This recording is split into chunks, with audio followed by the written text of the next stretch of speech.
हम लोग एक ही पंक्ति में जाएंगे सीधा। दूसरा इतिहास 31वें अध्याय की 21वीं पंक्ति, 2 क्रॉनिकल्स चैप्टर 31 वर्स 21। उसने जो भी कार्य परमेश्वर के मंदिर की सेवा में नियमों व आज्ञाओं की पालन करने और अपने परमेश्वर का अनुसरण करने में किया, उसमें उसे सफलता मिली। हिजकिय्याह ने ये सभी काम अपने पूरे दिल से किए। मैं सब बोलेंगे, हिजकिय्याह ने ये सारे काम अपने पूरे दिल से किए। आइए इस वचन को समझने की कोशिश करें। उसने जो भी काम किया प्रभु के मंदिर की सेवा के लिए, वो नियमों के अनुसार किया और परमेश्वर का खोजी रहा अपने पूरे दिल से, और उसको सफलता मिली। किसी व्यक्ति ने कहा है कि अपना पूरा दिल और अपने पूरे मन से ऐसे काम करो कि फिर तुम्हारा दिमाग खो जाए बीच में, दिमाग फिर बीच में काम नहीं करे, क्योंकि तुम्हारा पूरा दिल उस बात में चला गया। तुम्हारा दिमाग तुमको डिस्ट्रैक्ट नहीं कर सके। आप मेरे बाइबल पढ़ने का तरीका भी समझे होंगे अभी तक, और खासकर क्रॉनिकल्स की बुक में, क्योंकि हम इन स्टोरीज को इतिहासकार से सुन रहे हैं, राइट। ये स्टोरीज घट गई और एक एक लाइफ को इवैल्यूएट किया जा रहा है, एक एक जीवन को अब उसके बारे में लिख रहे। तो जब आप इस किताब को पढ़ेंगे बहुत ध्यान से पढ़िए, क्योंकि किसी रीजन से हर लाइन लिखी हुई है। मैंने बोला ना, अगर आपके साथ अभी कुछ घट रहा है, उसके बाद क्या होगा ये आपको वेट करना पड़ेगा फ्यूचर के लिए। लेकिन जब ऑलरेडी चीजें घट गई है तो आदमी समझ सकता है ना परमेश्वर ने किसी के जीवन में कैसे काम किया और उस व्यक्ति के जीवन का फल क्या था। यहां हमने पिछले हफ्ते देखा, इसका बाप दुष्ट था, आहाज सबसे दुष्ट राजाओं में से एक था, और परमेश्वर को महिमा मिली सबसे दुष्ट राजा के घर में इजराइल के सबसे अच्छा एक राजा आता है। आमीन। सारे बुरे माता पिताओं के लिए कितनी अच्छी गुड न्यूज है, आपके बच्चे अच्छे निकल सकते हैं। आप बोलेंगे और उल्टा, वो भी होता है लाइफ में, क्या करे। इसने राज करते ही पहला काम क्या किया, आते ही तुरंत मंदिर को पवित्र किया, देश को पवित्र किया, लोगों को पवित्र किया। इसने सारे बुरे कामों को उल्टा किया, उसको सही किया, और परमेश्वर का पूरे दिल से खोजी हो गया।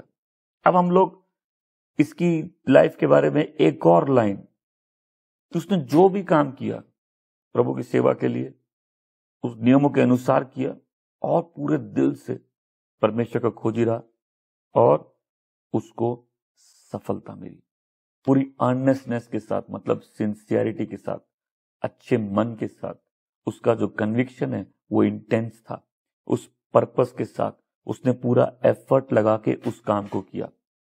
मतलब जब आप इस जीवन को इवैल्यूएट करेंगे, ये लाइफ हर एस्पेक्ट में एक एक्सीलेंट लाइफ थी।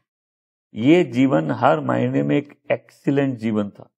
इसने अपनी ड्यूटी देखी, इसने परमेश्वर के प्रति इसकी क्या ड्यूटी बनती है वो देखी, इसने लोगों के प्रति अपनी क्या ड्यूटी बनती है वो देखी, और उस ड्यूटी को पूरे उत्साह और ईमानदारी के साथ किया। ये पूरे दिल से परमेश्वर का खोजी रहा। ये एक्साइटमेंट से नहीं हुआ। ये एक्साइटमेंट में जो कोई मौसम चेंज होता है ना, एक्साइटमेंट में बहुत से कीड़े आपको दिखेंगे, वो एक्साइटमेंट में ही मर जाते हैं 2-3 दिन में। जो काम खाली एक्साइटमेंट से लाइफ में होते हैं ना, वो एक्साइटमेंट जाने में खत्म हो जाते हैं। जब अच्छा चल रहा है तो बहुत से लोग जुड़ जाते हैं,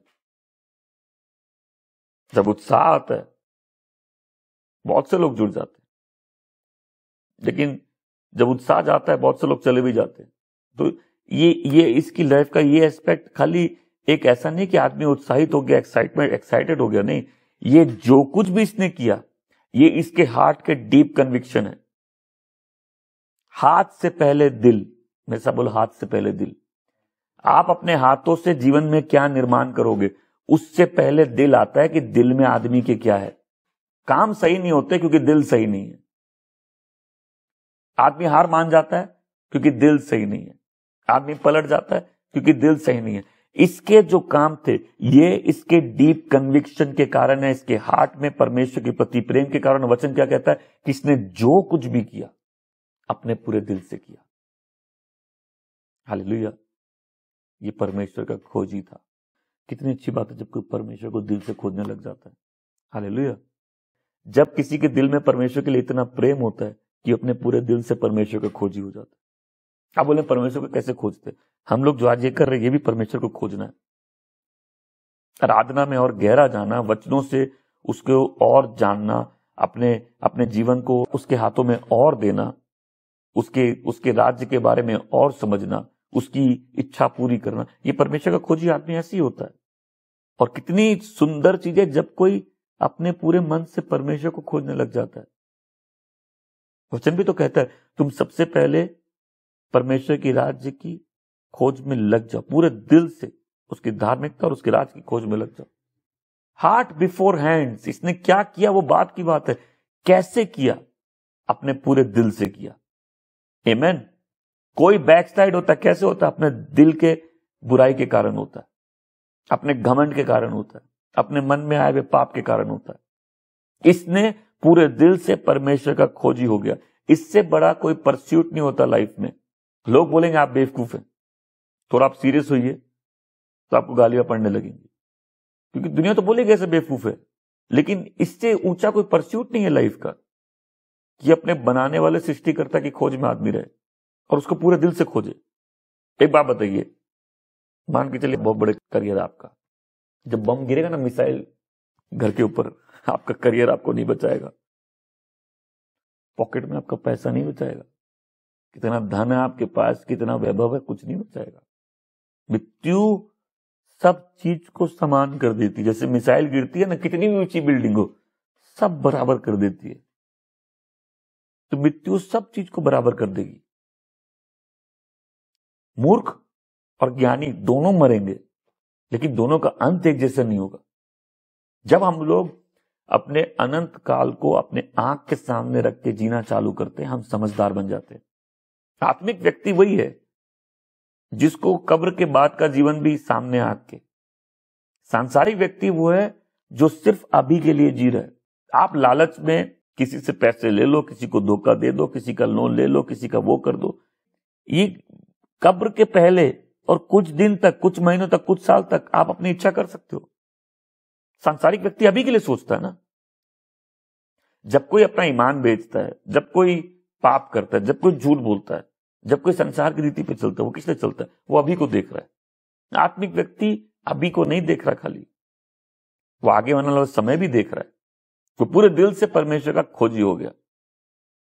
और इससे ऊंचा कोई परस्यूट, इससे ऊंची कोई खोज या किसी आदमी की चाहत नहीं हो सकती कि वो अपने पूरे दिल से परमेश्वर का खोजी बन जाए। जो काम परमेश्वर ने उसको सौंपा है, उसको एहसास तो होगा। गद्दी में आने से पहले उसको इस बात का एहसास होगा, नहीं तो गद्दी में बैठते ही वो इन कामों को चालू नहीं कर देता। देखो, पृथ्वी में कुछ भी इंसान के बिना नहीं होता। हम लोग जब ग्रेट लाइफ की स्टोरी पढ़ते हैं, आप देख सकते हैं कि परमेश्वर की कितनी योजना एक लाइफ में इन्वेस्टेड हो सकती है, और कैसे वो महान परमेश्वर जो किसी के भी बिना जी सकता है, एक आदमी को इस्तेमाल करता है अपने काम पूरे करने के लिए। आप उस आदमी के जीने के तरीके, आप उस आदमी के काम करने के तरीके, इन सब चीजों से देख सकते हो कि परमेश्वर एक लाइफ में कैसे इन्वेस्टेड होकर काम करते हैं। वो अपने पूरे दिल से परमेश्वर को खोजे हुए। आज कोई वचन सुन रहे, तुम भी पूरे दिल से परमेश्वर की खोज में लग सकते हो। जब आप पूरे दिल से परमेश्वर की खोज में लगेंगे ना, ये बहाने बंद हो जाएंगे। आप क्या कर रहे हो और कैसे कर रहे हो उसका तरीका बदल जाएगा।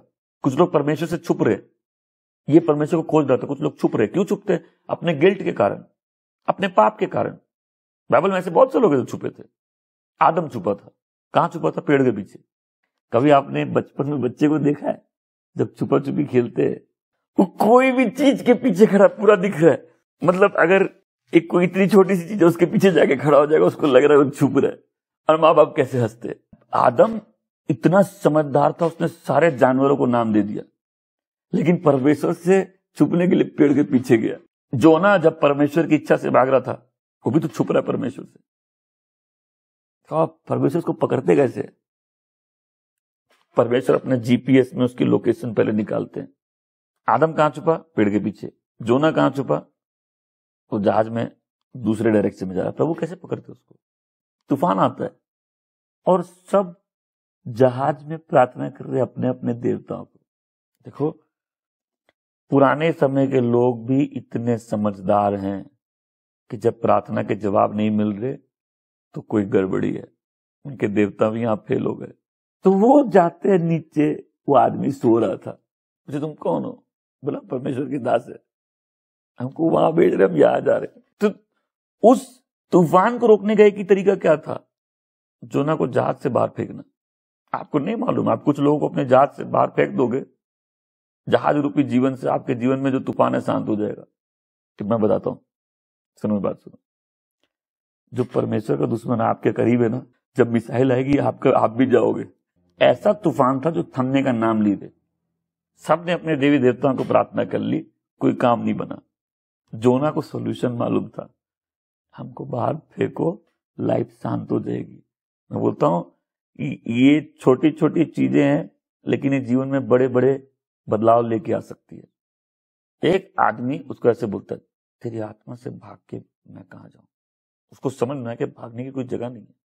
तो कुछ लोग हैं पूरे दिल से परमेश्वर की खोजी है, कुछ लोग अपने गिल्ट को छुपाने के लिए, अपने पाप को छुपाने के लिए, या संसारिक मोह में परमेश्वर से। आप भाग के कहां जाओगे?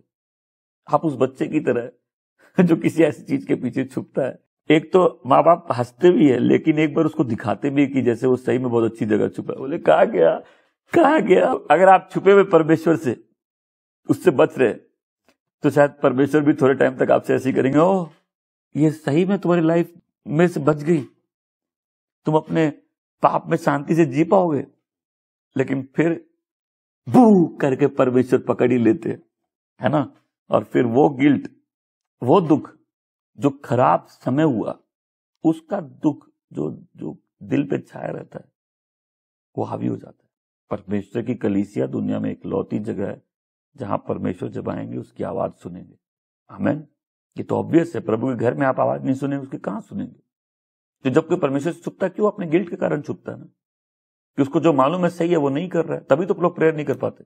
एक बात बताइए, जो व्यक्ति लहू से धुला हुआ है, जिसको माफी मिल चुकी है, जो परमेश्वर की उपस्थिति में आता है, वो प्रार्थना क्यों नहीं कर पाता?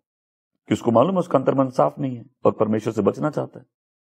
मैं आपको एक तरीका बताता हूं। जब आपको बचना चाहते हो, तभी आपको परमेश्वर के पास और आना है। तभी वो समय होता है परमेश्वर के पास और आना है। नहीं तो कोई उसका बेटा उसकी उपस्थिति में क्यों नहीं आ पाएगा? इसने पूरे दिल से परमेश्वर को खोजी होगा। इसने क्या किया? पहले यरूशलेम की सारी मूर्तियों को हटा दिया। आप बोलेंगे, भाई आप इंडिया में मूर्तियों की बात कर रहे हैं। हाँ, वो इंडिया नहीं है, वो परमेश्वर का राज्य है। वो राज्य जिसका नेतृत्व परमेश्वर कर रहे हैं, वो राज्य जिसको परमेश्वर के पीछे चलना था। जो उसके पिता ने अशुद्धता की थी, उसने पिता के दरवाजे बंद कर दिए थे मंदिर के, मंदिर में मूर्तियां ले आए थे, वेदियां ले आई थी, सब जगह जो उसने गंदगी की थी, उसने उसको सारा साफ कर दिया, मूर्तियों को पूरा डिस्ट्रॉय कर दिया, टुकड़ों में तोड़ दिया, उनके ऊंचे स्थान, उनकी वेदियां, उनको बर्बाद कर दिया। कोई भी दुष्ट जगह को छोड़ा नहीं। कई राजा ने पहले ऐसे काम किए, लेकिन उन्हें कुछ स्थान छोड़ दिए, इसने कुछ नहीं छोड़ा। बाइबल में जब आप इतिहास की किताब पढ़ोगे तो इसमें क्या लिखा है कि इसके बाद कोई ऐसा राजा नहीं हुआ, सुलेमान के बाद इससे पहले किसी ने ऐसा किया नहीं। इसने वर्शिप को रेस्टोर किया, प्रभु के घर में वापस सेवा होने लगी, बलिदान चढ़ने लगे। इसलिए फसह के पर्व, जो लोगों के पर्व थे, इज़राइल के लिए सबसे इंपॉर्टेंट पर्व कौन सा था? वो पर्व जो उस रात को मनाता है जब वो मिस्र से निकल के आए थे, फसह का पर्व। तो पूरा राष्ट्र फसह का पर्व मिलके मनाता है। उसके बाद उसने याजकों को पवित्र करने बोला, अपने आप को, लेवियों को पवित्र करने बोला, सबको सबके काम पे लगा दिया, कोई भी निठल्ला नहीं था, सबको अपने कामों में लगा दिया। उसने वर्शिप को रिस्टोर किया, म्यूजिकल इंस्ट्रूमेंट के साथ वर्शिप होने लगे। आमीन। वापस प्रभु की भेंटों के साथ धन्यवाद और स्तुति के गीत होने लगे। उसने मंदिर को, मंदिर के सारे रीतियों को रिस्टोर किया। उसने ऑफरिंग को रिस्टोर किया। मैंने पिछले हफ्ते क्या बोला था कि चर्च का थर्मोमीटर कहां है? ऑफरिंग बैग में। कि जब हमारे दिल परमेश्वर के प्रेम से भरे होते हैं, हम अपने आप को दे देते, और जब अपने आप को दे देते, उसका सीधा इफेक्ट हमारे गिविंग फर्क पड़ता है। तो ये वहां लीड करता है और खुद एक एग्जाम्पल सेट करके अपने पोर्शन में से प्रभु के लिए देता है, और लोग भी उस कॉल को रिस्पॉन्ड करते हैं। अपने टाइट, अपने फर्स्ट फ्रूट्स यूदा और इजराइल से उस मंदिर में आने लगते हैं, लोग उदारता से देने लगते हैं। और वचन भी ये कहता है कि अपने 10वें अंश प्रभु के भंडार में लेके आओ। क्यों? क्योंकि प्रभु के घर में हमेशा खाना रहे। अगर प्रभु के सारे लोग, इधर इसको ध्यान से सुनेंगे, ठीक से देंगे ना, प्रभु के काम में कभी कोई प्रॉब्लम नहीं होगी। अगर प्रभु के लोग ठीक से देंगे, प्रभु के घर में कभी भी खाना कम नहीं होगा। तो वचन क्या कहता है? अपने सारे 10वें अंश परमेश्वर के मंदिर में लेके आओ। यहां खाली 10वें अंश नहीं, फर्स्ट फ्रूट्स, मतलब जैसे किसी की सैलरी आई, पहली सैलरी प्रभु को दे दिया, पहली धान की फसल हुई, पहली पूरी फसल प्रभु के लिए दे दी। पूरी दुनिया में वर्शिप का सिस्टम ही सैक्रिफाइस से जुड़ा है। खाली हाथ घंटी कोई नहीं बजाता मंदिर जाके। वर्शिप का सिस्टम बेस्ड है सैक्रिफाइस पे। बिना सैक्रिफाइस के कोई भी वेदी एक्टिवेट नहीं होती। वर्शिप रिलेटेड है गिविंग से। गिविंग मतलब क्या होता है? सैक्रिफाइस कहां से चालू होता है? पहले उन्होंने अपने आप को दे दिया। सारी offering, first fruits, free will offering, thanks giving offering, tights, जो भी ऑफरिंग है, ये इसके पहले क्या होता है? आदमी अपने आप को परमेश्वर को दे देता है। हालेलुया। देखिए, मैं फिर से बोल रहा हूं, मंदिर साफ किया, देश को साफ किया, याजक को अपनी जगह पे रखा, पर्व वापस चालू हुए, मंदिर में बलिदान चालू हुए, मंदिर की ऑफरिंग चालू हुई, और क्या हुआ? इसने सारा काम फिनिश कर दिया। Sincere faith. सिंसियर का मतलब होता है ईमानदारी के साथ किए हुए काम। मतलब एक ऐसा फेथ जिसमें आदमी ईमानदारी से परमेश्वर का खोजी हो गया, आदमी ईमानदारी से परमेश्वर के योजनाओं को पूरा करने लग गया। जब तक आप परमेश्वर की योजना को लाइफ में पूरा नहीं करेंगे, एक खालीपन रहेगा। जो सही आपको मालूम है, जब आप वो नहीं करेंगे, आप अपने हिसाब से जी सकते, लेकिन मन में कभी भी वो तृप्ति और संतुष्टि नहीं रहेगी जो प्रभु की उपस्थिति में ही आ सकती है। ये बात मैंने कितनी बार बोली है कि जब भी हम अच्छा करेंगे, रुकावट तो आएगी। इसके काम में रुकावट के बावजूद, तकलीफों के बावजूद एक चीज दिखेगी, क्या? इसके काम में परसिवरेंस है, धैर्य है, और ये उस काम में बना रहा, इसने उस काम को पूरा किया। हमने कितने काम उठाए जो आपने पूरे नहीं किए, कितने वादे जिसको तोड़े, कितने प्रोजेक्ट है जिसको छोड़ दिया। तो ये दिखाता है कि ये व्यक्ति पूरा परमेश्वर पर निर्भर था। देखिए, गाना अच्छा है ना, प्रभु मैं ये मानता हूं कि तुझमें ही मेरा चैन, तेरे बिन मैं खोया हूं, तू ही राह दिखलाता है, प्रभु मुझे तेरी जरूरत है। वो तो ठीक है, लेकिन प्रभु को यूज एंड थ्रो वाली चीज नहीं है।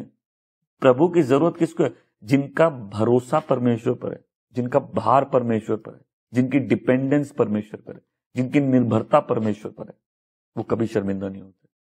मतलब सोचो, एक आदमी के विचार भी, अब आदमी के मन में आया मुझे परमेश्वर का ये काम करना है, तो सोचो उसके मन से निकलने वाले विचार भी परमेश्वर को प्लीजिंग होंगे। एक ऐसी लाइफ हो सकती है जब आदमी परमेश्वर का खोजी हो जाए, आप जो सोच रहे हैं वही परमेश्वर के इरादे होंगे फिर, और प्रभु आपके इरादों से प्लीज्ड होंगे। परमेश्वर इस राष्ट्र को ठीक करने के लिए बुलाते हैं, और वो अपने आप को उस ग्रेट सर्विस के लिए दे देता है। वो सब कुछ परमेश्वर के वचनों के अनुसार होता करता है, और जो भी करता है लोगों के लिए सही करता है। अंधेर नगरी चौपट राजा, टका शेर भाजी टका शेर खाजा, सुना आपने? राजा का सिस्टम है। देखिए, जब आप अभी वोटिंग भी करते हो ना, जो देश में राज कर रहा है वो लोगों को ही रिफ्लेक्ट कर रहा है, और लोग राजा को रिफ्लेक्ट कर रहे हैं। इसने पूरे उत्साह के साथ परमेश्वर का काम किया। जब कोई व्यक्ति परमेश्वर पर निर्भर रहेगा, वो उसकी प्रार्थनाओं में दिखेगा, उसकी प्रार्थना के जीवन में दिखेगा। उसने अपने पूरे मन से परमेश्वर को खोजा। मतलब आज बहुत लोग का मन बटा हुआ है, बहुत लोग की लॉयल्टी, उनकी वफादारी बटी हुई है, सोच बटी हुई है, लेकिन इसके सारे काम डिसाइसिव थे। जब आदमी पूरे मन से परमेश्वर को खोजता है, जीवन में बहुत सा टाइम जो बर्बाद हो सकता है बच जाता है। बहुत सी देरी होती है, और मैं जानता हूं में से बहुत से लोग सही काम करने में अक्सर देर कर देते, सही निर्णय लेने में अक्सर देर कर देते, जब कोई व्यक्ति पूरे दिल से परमेश्वर का खोजी होता है, उसके लाइफ में बहुत सा वो समय जो बर्बाद हो सकता है बच जाता है। और आप देखिए जितने लोगों ने इतिहास बनाया वो ऐसे लोग हैं जो धुन के लोग हैं, जो पूरे दिल से परमेश्वर के खोजी हो गए। ये लोग खुद एक टॉर्च बन जाते हैं, एक मशाल की तरह बन जाते हैं, अपने समय के लोगों के लिए रोशनी बन जाते हैं। फिर जो व्यक्ति पूरे दिल से परमेश्वर का खोजी होता है, उसकी लाइफ में परमेश्वर का आनंद और शांति आ जाती है। अभी काम में देखो, जो आदमी काउंटर के पीछे छुप रहा है कि कस्टमर को फेस नहीं करना पड़े, क्या वो कभी सक्सेसफुल हो सकता अपने काम में? तो जब इसने दिल से परमेश्वर को खोजी हुआ, इसने वो सारे काम पूरी मेहनत के साथ किए जो इसको करना था। ये सक्सेस बिना मेहनत के नहीं आया। जो लोग बिना मेहनत के अमीर, बिना मेहनत के सेवा, बिना मेहनत के कुछ करना चाहते हैं, वो एक अलग दुनिया में जा रहे हैं। उनको गैम्बलिंग करने की जरूरत है। और देखिए यहां भी बहुत से लोग आचरण से गैम्बलर ही होंगे, क्योंकि एक गैम्बलर को पैसे फटाफट चाहिए और इससे वो नैतिक और आर्थिक दोनों रूप से कंगाली होता है खाली। लेकिन जिसको भी लाइफ में किसी चीज में सक्सेसफुल होना, उसको मालूम है कि परिश्रम करना पड़ता है। जो आदमी आलसी है उसके लिए कोई कटाई नहीं है। जो आदमी सफलता देखेगा उसके कामों में उसको निपुण होना है। अब जो विश्वासी अपने विश्वासी जीवन में सफलता देखेगा, उसके विश्वास में उसको निरंतर विश्वास के साथ मेहनत करनी है। मेहनत, मैंने सब बोले मेहनत, उसके वर्क फिर कंप्लीट थे। उसने जो चालू किया उसके वर्क कंप्लीट थे। मेरी एक दुआ है कि जो काम प्रभु दिया हम उसको कंप्लीट करेंगे। अच्छा है ना, जब पतरस डूब रहा था प्रभु बचा लिए ना, थोड़ा देर तो चला ना हो, उसका क्रेडिट उसको दे दीजिए। लेकिन जब वो नहीं चला तब परमेश्वर संभाल लिए कि नहीं प्रभु? तो जब नहीं वफादार है तब भी प्रभु वफादार। उसके काम थॉरो थे, पूरे थे। फिर उसका एफर्ट कॉन्सेंट्रेटेड था, एक जगह पे था, पूरी एनर्जी थी उसमें। उसने 10 चीजों के साथ काम नहीं किया, एक काम चालू किया, उसको फिनिश किया। हमारे पास कितने प्रोजेक्ट है इससे किसी को क्या मतलब? हमने कंप्लीट कितने किए वो बता दे तो हम लोग की सीवी अच्छी बन जाएगी। देखिए मैं दिन में सपने देखता हूं मैंने बहुत सारे महल बनाए हैं। आपके पास कितने प्रोजेक्ट है किसी को नहीं परवाह, राइट? लेकिन क्या आपने कोई काम खत्म किए? लेकिन जब हम किसी के जीवन पे मनन कर रहे हैं, कितने लोग हैं उनका जीवन अधूरा रह गया, उनके काम अधूरे रह गए। बड़ी उम्र तक भी वो अपने आप को ठीक नहीं कर सके कि वो उस एक दिशा में चले जाए जहां जाना जरूरी है। तो मैं बोलता हूं ना, अगर एक लाइन में आपके जीवन को बताया जाएगा, कैसे आपके जीवन का एक लाइन में वर्णन किया जाएगा? क्या आपने वो वादे जो परमेश्वर को किए खत्म किए? जो बातें परमेश्वर ने आपके मन में डाली, क्या आपने उसको पूरा किया? जो सेवा परमेश्वर की आपने चालू की, क्या उसको पूरा किया? जो निर्णय आपने परमेश्वर की उपस्थिति में लिया, क्या उसको पूरा किया? अधूरे तो बहुत लोग हैं। ये पूरे आदमी की कहानी है जिसने अपने काम पूरे किए। ये पूरा दिल से खोजी हो गया। तो पहले जो क्रिश्चियन थे पूरे क्रिश्चियन होते थे, उनको विश्वास था, किस चीज में वो विश्वास किया उसी पे विश्वास था। जिस चीज पे विश्वास था वो वही बोलते थे, या उसी चीज की गवाही देते थे, और उनको रोकना संभव था। बहुत से विश्वासी इसीलिए नहीं है क्योंकि अपने पूरे दिल से विश्वासी नहीं है। वचन कहता है कि और परमेश्वर ने उसको सक्सेस दिया, उसको सफलता दी। उसकी सफलता परमेश्वर का उसके साथ होने का पहले प्रमाण था। परमेश्वर ने उसको अद्भुत रीति से वेल्थ दी। वेल्थ परमेश्वर देते हैं, पैसा कहीं से भी आ सकता है। अमीर बनने का सामर्थ्य परमेश्वर से आता है। अगल बगल के राष्ट्रों में उसको प्रभाव दिया। आज हम लोग इस बात पर मनन कर सकते हैं, बहुत से लोग परमेश्वर से आधे दिल से रिश्ता रखे हुए। ये रिश्ता बहुत कैजुअल है, मतलब ले लिया छोड़ दिया उस हिसाब से, और ये परमेश्वर के लिए भी बहुत ऑफेंसिव चीज है। आज हर विश्वासी सोचे इस बात को कि क्या प्रिविलेज है परमेश्वर के साथ फेलोशिप करना। आमीन। और ये फेलोशिप हमारा बेस्ट मांगती है, ये फेलोशिप हम लोग का बेस्ट मांगती है। आज क्या कोई निर्णय ले सकता है कि हम बहुत कुछ है, आज हम कुछ बनेंगे, हम बहुत कुछ है? अब इतने कुछ क्यों है? कोई एक चीज क्यों नहीं बन जाते आप? जो किसी एक चीज के लिए नहीं खड़ा है वो हर चीज में हारा हुआ आदमी है। क्या कोई अपने मन में एक डिसीजन ले सकता है कि हम आज से अपने परमेश्वर के पूरे दिल से खोजी होंगे? प्रभु एफिसियों की कलीसिया को बोलते, मैं तुम्हारे कामों को जानता हूं, तुम ना ठंडे हो ना गर्म हो, और मैं तुमको अपने मुंह से निकाल दूंगा। तुम ये भी नहीं हो, तुम वो भी नहीं हो। कम से कम होता तुम ये होते या वो होते। जब तुम अपने पूरे दिल से मुझे खोजोगे, प्रभु का वादा को अपने पूरे दिल से परमेश्वर को खोजे। अगर आपकी आग कल ज्यादा थी आज से, इसका मतलब आप अपने पूरे दिल से आज खोजी नहीं है। कितने लोग पूरे दिल से परमेश्वर के खोजी होने के लिए डिसीजन लेना चाहते हैं। ये अफेक्ट करेगा आपकी हर चीज को, आगे आने वाले हर कामों को अफेक्ट करेगा।